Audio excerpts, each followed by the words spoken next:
My first unsuccessful attempt at Tinder. So this technically isn't a date, just the build up to one. But it was terrible enough I figured some people would still like it. I'll set the scene. I'm a clueless 19-year-old trying out Tinder for the first time. I've been on like 2 dates in my life and I'm rapidly realizing I'm much gayer than I thought. So I'm looking for a guy. All of this results in me having no idea what to do and hoping that someone else will lead. I get what I was hoping for. Some guy likes me on my first day and we start talking. Things start out super good. He was the first person I've had on there who I was actually attracted to physically, and he was the first person to make any reference to my bio, so that made me feel good. He seemed to have some real interest. It didn't bother me that he was 9 years older than me. Things go well, but with one small thing that, looking back on it, was a bit of a sign of how things would go.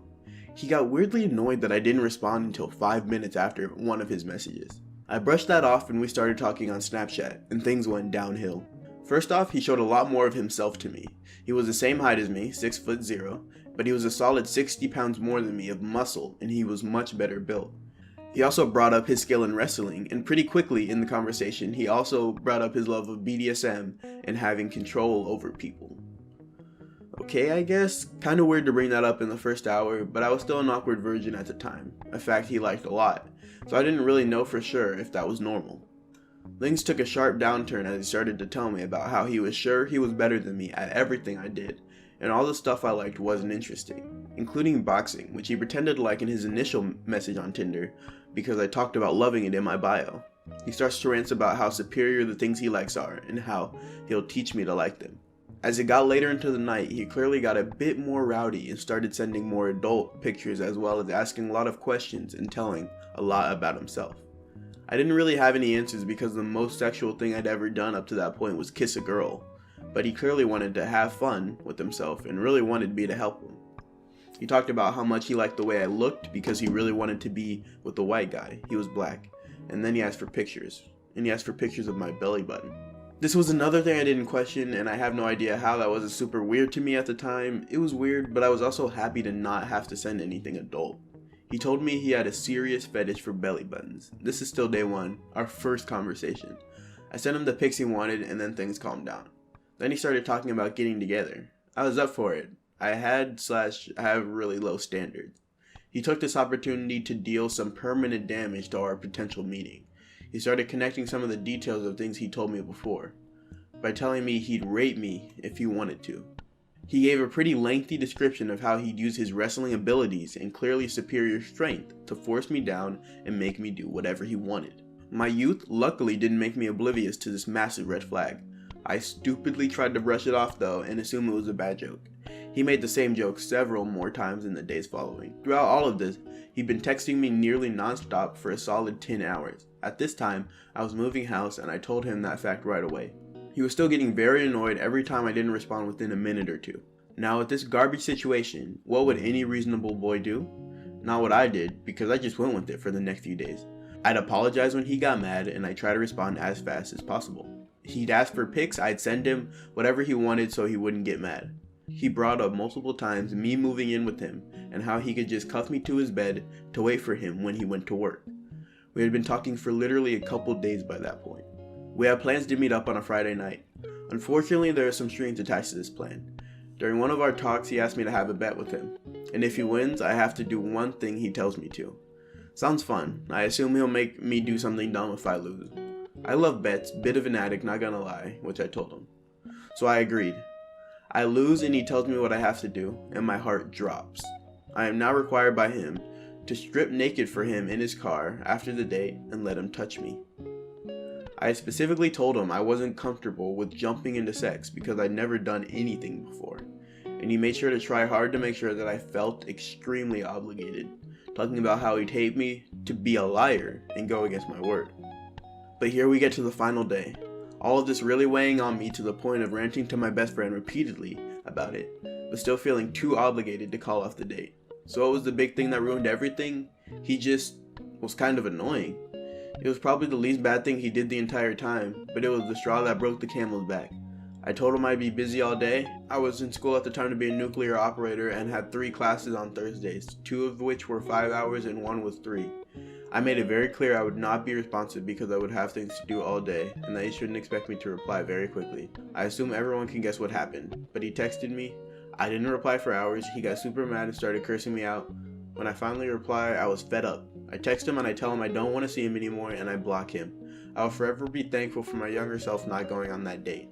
Lesson of the story: don't be as dumb as me. If someone's got a lot of red flags, actually acknowledge them. I mean, this kind of goes without saying, but like, if someone has so many red flags, you really should just stop talking to them. Don't even entertain the idea of, going on a date with them, doing anything with them, because this person was 9 years older than them. Yeah, and then the OP was 19 years old.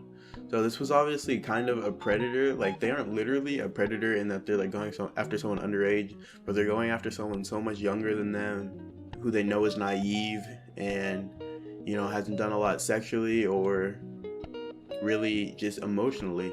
So like, this guy was really, really trying to prey on that, really trying to move quick to a person that like made it clear that they did not want to move quick.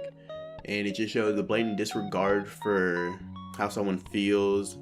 Not only that, but like, you can't really say that you're gonna rape someone or even joke about it. Like, if they're uncomfortable with it, you shouldn't say stuff like that.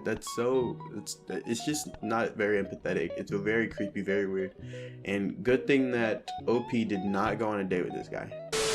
Okay, so first of all, trigger warning: there is a depiction of sexual assault. Girl who doesn't look like her picture crosses some lines. So, until my current girlfriend, I didn't have much luck on dating sites usually. I'm kind of a weird dude, and the whole art school vibe isn't for everyone. So when I started talking to this one girl who had a really similar style, I was really excited. We had similar hangups and beliefs, and I really enjoyed talking to her. One night, I tell her that I really want to meet her as soon as possible, despite her living an hour away, and that I'd be glad to drive up to see her. I ask her if it would be okay if I slept over, but I tell her in no uncertain terms that I don't want to sleep with her when I first meet her. She agrees, but to my confusion, she says, when you meet me, I don't think you're going to like me. I express repeatedly that as long as she's been legit with me, I can't see how that would happen. When I arrive at her house, the door opens and I instantly realize that I've been lied to. The girl in the pictures was slim but thick, whereas the girl I'm looking at is morbidly obese, and there's no other way to describe it. She's easily 100 pounds heavier than the girl in the picture because she altered her photo so much. I go in for a hug to hide the shock on my face, and I start debating what I should do. I am taken aback by how much bigger she is than her pictures, but I decide that maybe it won't matter and that I'm being shallow. We hung out all day and go do some unorthodox things for a first date. And eventually it's time to get ready for bed. I remind her that I'm not interested in doing anything sexual. I just want to hang out and go to sleep. So we're in bed and I can tell she's going to try to cross the line. So I start talking about my sister in hopes of dissuading her. Apparently that didn't slow her at all because mid-sentence she shoves her breast in my mouth and starts talking dirty. She grabs my hand and shoves it in her crotch and I basically just give up. I was too nice back then to stand up for myself, and I basically was desperately wanting the situation to be over. After she got off, I told her I should probably just go home. To make the situation even more obnoxious, her hygiene wasn't awesome, so I was stuck smelling her body odor the whole way home. And I kid you not, I couldn't get it off my hands for well over a day. I had previously told her that I had been sexually abused by a family member, and that I've had issues with sexual assault. But regardless, she went ahead and decided to add herself to that list of assholes instead of respecting my boundaries, as well as me as a person.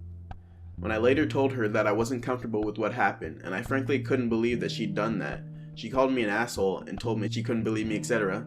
I blocked her immediately after. Much to my surprise, I walk into my neighborhood coffee shop one day, and she's working there. I had to stop going to one of my main spots because she moved an entire hour for whatever reason. I had to completely rewrite my rules for meetups after that girl, because the thought of going through that again made my stomach sick.